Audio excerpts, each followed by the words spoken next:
Salam aleykum, əziz kanalımızın izləyiciləri. Bugün sizə yenidən qoyunçuluq haqqında əsas məsələləri qeyd etmək istərdim. Yəni, məsələn, qoyunçuluqda yeni başlayanların etdiyi 5 ən böyük səhvlərdən danışacağım sizə. Çünki bilirsiniz ki, maalesef bəziləri, məsələn, öyrənmədən, maariflənmədən, qoyunçuluq nədir, nədən başlamaq lazımdır və s. kimi alıb gətirirlər, xətalarla üzləşirlər. İstər cins barəsində, yəni heyvan alanda, istər yemləmə barəsində xətalar edirlər, ziyan edirlər və sonra da deyirlər ki, qoyunçuluq sərf eləmədi. Və ilk öncə fərqi yoxdur, hansı peşəni seçsəniz, hansı bizneslə məşğul olmaq istəsəniz, siz birinci növbədə o sualı özünüzə verin ki, yəni bu işi qurmağa mən düz edirəmmi, yoxsa səhv edirəmmi və bu mənə yaxındırmı? Və bütün, məsələn, əziyyətini, baxımını və s. kimi gözə almalısınız. Yəni qışı, yayı, yəni bu heyvan belə bir şeydir ki, onun dalınca düşməlisən, yanında olmalısan. Yəni qəti mən məsəl üçün heyvanı kiməsə verdim, tapşırdım. Yəni əgər belə fikirlərlə siz buna yanaşacaqsınızsa, yəni bu işi sevməyəcəksinizsə, bu işə girişməsəz yaxşıdır, qəti mən tövsiyə vermərəm. Ən birinci növbədə siz bu işi sevməlisiniz. Əks halda və birinci növbədə mən bu işi qurdum, artıq xəyallara dalınıb, yəni bu qədər pul qazanacağım, bu qədər pul götürəcəm, bu kimi şeylər yəni fikirləşsəz, bu işi qurmasınız yaxşıdır. Yəni zaten fərqi yoxdur, hansı işi qursunuz, birinci pulu düşünsəz, o işi qurmasınız yaxşıdır. Və mən sizə 5 səhv haqqında danışacağım. Məsələn, hansı səhvlərin ucbatından məsəl üçün zərərlər olur? Bu səhvlər həm maddi zərərə səbəb olur, həm də heyvanların sağlamlığına mənfi təsir göstərir. Birinci səhvlərdən biri odur ki, məsələn, hazırlıq görmədən qoyun almaqdır. Bir çox insan əvvəlcə qoyun alır, sonra isə tövlə, yem və qulluq haqqında düşünür. Yəni, bu yanlış bir düşüncədir, yanlış bir fikirdir. Halbuki əvvəlcədən, məsələn, plan qurmalısan, yem ehtiyatını hazırlamalısan, saxlanma qaydası, şəraiti təmin etmək lazımdır. Yoxsa mən baş soyuluq elədim, gəldim 5 dənə, 10 dənə qoyun aldım, gəldim bir dənə tövləyə saldım olarım, yox. Yəni, burada siz təbii ki, ziyan görəcəksiniz. İkinci səhv, məsələn, yemək qənaət etməkdir. Keyfiyyətsiz yemdir. Yəni heyvanların inkişafını məsələn zəiflədən xəstəlik, riski falan belə yəni artırır və nəticədə daha çox xərcə səbəb olur. Biz çoxsu qənaət edir, yəni deyir heyvandır da, amma belə yanaşmaq olmaz. Yəni xüsusən siz əgər bu heyvandan pul qazanacaqsınızsa, yəni biraz ciddi yanaşmalısınız bu işə. Yəni yoxsa heyvan gəldim, atdım, nə dökəcəm qabağına yeyəcək. Apardım orada quru otlarda otlatdım, gətirdim, mənə kifayət eləyər, qoyundur və s. kimi düşünsəz, siz ziyanda olacaqsınız. Əlbəttə ki, ziyanda olacaqsınız, %100. Buna əmin ola bilərsiniz. Yəni bu kimi düşüncələr sizi zərərlə qarşılaşdıracaq. Məsələn, üçüncü səhv o nədən ibarətdir? Məsələn, xəstəliklərin qarşısını vaxtında almamaqdır. Bəziləri var ki, məsəl üçün, elə düşüncə ilə yanaşırlar, belə primitiv düşüncələr var ki, mənim heyvanlarıma heç nə olmaz, bu dədə-babadan belə görmüşük və s. kimi nə iynə, nə dərman, nə bir şey, nə baxma, boş şeylərdir bunlar. Bu kimi şeylərlə yanaşsınız, siz heyvan saxlamasınız daha yaxşıdır. Yəni bu sizə görə deyil. Ona görə bir çox təsərrüfat sahibi yalnız heyvan, məsəl üçün, xəstələnəndə baytara müraciət edir. Halbuki sən profilaktik tədbirlər görsün, peyvəndlər və müntəzəm yoxlamalar etsin, bunlar daha vacibdir. Yəni sən belə problemlərlə də inşallah qarşılaşmazsan. Yəni bilirsiniz, yenə deyirəm, çünki bu iş canlıdır. Yəni siz canlı ilə iş görürsünüz. Yəni dediyim kimi mən heyvanı aldım, gətirdim, saldım tövləyə və s. Yəni heç bir şey olmaz kimi yanaşsınız, siz bu işi batıracaqsınız.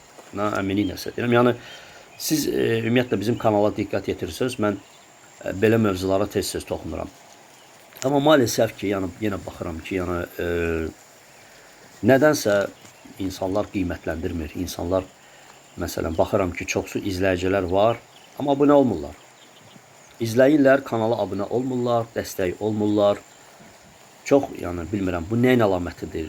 Olmaz axı belə paxıllıq. Yəni biz əziyyət çəkirik sizlər üçün, maarifləndiririk, yəni sizin üçün rahat olsun. Aldanmayasınız, məsələn, nə qədər videolar, çəkilişlər edirik ki, onlara məsələn qoyun alarkən nələrə diqqət yetirməz ki, sizi alverçilər tərəfindən, istər bəzi insafsız insanların belə deyək, ucbatından siz aldanmayasınız, ziyana düşməyəsiniz. Çünki belə şeylər də çoxdur.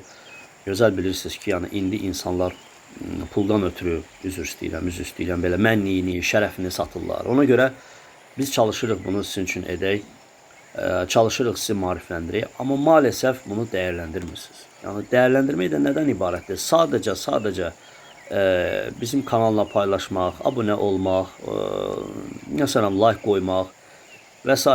Yəni sizdən bu tələb olunur. Sizdən heç kim pul istəmir, sizdən heç kim yəni nəsə ağır yük sizə yükləmir və s. Yəni sadəcə bir like-dır, yəni vəssalam, yəni bir paylaşasınız, abunə olasınız. Yəni neysə, yəni maalesef bizim bizdə belə şeylərə dəyər vermirlər. Amma harda gic-gic videolar, harda lazımsız üzdən iraqlar olsun və s. nə olsun, yəni onlara daha tez dəstək gəlir, daha tez like'lar gəlir. Maalesef bu belədir. Nəysə, 4-cü səhvdə qalmışdıq. 3-cü səhv mən izah elədim. 4-cü səhv nədən ibarətdir? Məsələn, iqlimə uyğun olmayan cinslər seçməkdir. Yəni bu barədə də dəfələrlə mən videolar çəkiliş etmişəm ki, məsələn, hansı bölgədə siz yaşayırsınız, ona diqqət yetirməz. Çoxları məsəl üçün bir də görürsünüz ki, mənə müraciət eləyir ki, Ramin qardaş, biz məsələn belə bu bölgədə yaşayırıq, qala cinsi alıb gətirsək necə olar? Məsəl üçün bilirsiniz, belə məsələlərdə mən tam kiməsə əminliklə, arxayınlıqla hə deyə bilmərəm. Çünki bu çox ciddi bir məsələdir, məsuliyyətli bir şeydir. Və istəmərəm ki, mənim nüfuzuma da bir ləkə gəlsin və yaxud düşünsünlər ki, hə, sənin məsləhətinlə belə elədik, biz ziyana uğradıq. Ona görə mən həmişə birinci növbədə deyirəm ki, yəni bölgənizə baxın. Məsələn, hansı cinslərə üstünlük verilir, sizin iqlimizə hansı heyvanlar uyğunlaşır. Zaten məsəl üçün heyvan fərqi yoxdur. Siz hər bir heyvanı alıb saxlaya bilərsiniz. Amma yenə dediyim kimi, səhv etməmək üçün o heyvanlara uyğuna siz adaptasiya etməlisiniz. Yəni birdən-birə heyvanları otlağa, heyvanların içinə buraxmaq olmaz. Birdən-birə məsəl üçün heyvan ot görməyibsə, otlaq görməyibsə, digər heyvanlarla yenə dediyim kimi otlağa buraxmaq olmaz. Və yaxud yəni belə şeylərə diqqət yetirməz. Və yaxud məsələn sizin heyvanlar öyrəşiblər, adaptasiya olublar, uzaq yol qət edirlər. Gətirirsiniz heyvanları onlara arasına salsın, hansı ki heyvan ondan öncə qaldığı yerdə bu qədər yol qət etməyib və s. Yəni insan necə, elə də heyvan, yəni bu canlıdır. Yəni bilirsiniz, adaptasiya deyilən bir şey var. Ona görə mütləq siz öz bölgənizə uyğun birinci deyərdim ki, yəni o cinsi seçməlisiniz. Məsələn, hər bölgə üçün eyni cins uyğun olmur, bəli. Buna görə də seçim edərkən həm iqlimi, həm də məqsədi nəzərə almaq lazımdır. Və yaxud məsələn, artıq təcrübəli məsələn insanlar hansılar ki, aparıblar, saxlayıblar. Bəli, olur ki, məsəl üçün gəlirlər buradan qala qoyunları, yəni Bakıdan aparırlar, saxlayırlar və heç bir problem olmur. Çünki onlar düzgün yanaşırlar məsələn. Sən gedib apara bilərsən, düzgün yanaşmaya bilərsən, heyvana adaptasiya uyğunlaşdıra bilməyərsən, heyvan zərər çəkə bilər. Və sonra da deyərsən ki, heyvan burada əmələ gəlmədi. Amma digər isə buna dediyim kimi, normal əgər uyğunlaşdıra bilsə, niyə də olmasın ki, necə ki, bugünkü gündə görürük ki, məsələn, qala qoyunları başqa bölgələrdə də uyğunlaşa bilir. O üzdən seçim edərkən yenə deyirəm, iqlimi, məqsədi nəzərə almaq lazımdır. Və 5-ci səhv, sonuncu məsəl üçün səhvləri də bunda deyim. Məsələn, tez qazanc gözləməkdir, bayaq bunu vurğuladım mən sizə. Bilirsiniz, qoyunçuluq səbir tələb edən bir sahədir. Məsələn, düzgün planlaşdırma və düzgün qulluq olunsa, uzun müddətli uğurun əsas şərtidir. Yəni, elə bir şey yoxdur ki, mən bu günləri qoyun aldım, sabah bir ilə bir varlandım, xeyr. Əlbəttə ki, sizin qoyun almağınızın, baxır ki, nə qədər qoyun alacaqsınız, baxır ki, sizin təcrübəniz nə yerdədir. Mən həmişə vurğulamışam, əgər sizin təcrübəniz ümumiyyətlə yoxdursa, birinci təcrübə toplayın. Yəni, həqiqətən təcrübə önəmli bir faktordur. 5 dənə, 10 dənə qoyun alıb və soruşa bilərsiniz, maraqlana bilərsiniz. Bəs bizim kanal var, maariflənə bilərsiniz, WhatsApp qrupumuz var və yavaş-yavaş təcrübə toplayarkən artıq siz öz işinizin peşəkarı olacaqsınız və tədricə heyvanları artırıb istədiyiniz sayaya çatdıra bilərsiniz. Yenə dediyim kimi, birdən-birə siz bu işə pul gözü ilə baxsınız ki, mən bugün bu işə girişdim, sabah pul qazanım, varlanım, belə bir şey yox. Yenə dediyim kimi, o zaman bu işə girişməsəz yaxşıdır. Necə digər bizneslarda hər bir iş səbir tələb eləyir. Bəli, qoyunçuluq çox bərəkətli bir heyvandır, yəni bərəkətli bir işdir. Halaldır, bərəkətlidir və gəlir gətirən bir sahədir. Sadəcə yenə dediyim kimi, sadaladığım bütün bu səbəblərə, yəni hansı ki səhvlər gələcəkdə buraxmayasınız, sadaladığım bütün bu əsaslara riayət etmək lazımdır inşallah. Və düşünürəm yenə yəni faydalı oldu sizə. Belə bir video çəkiliş elədim. İnşallah növbəti videolarda gələcək.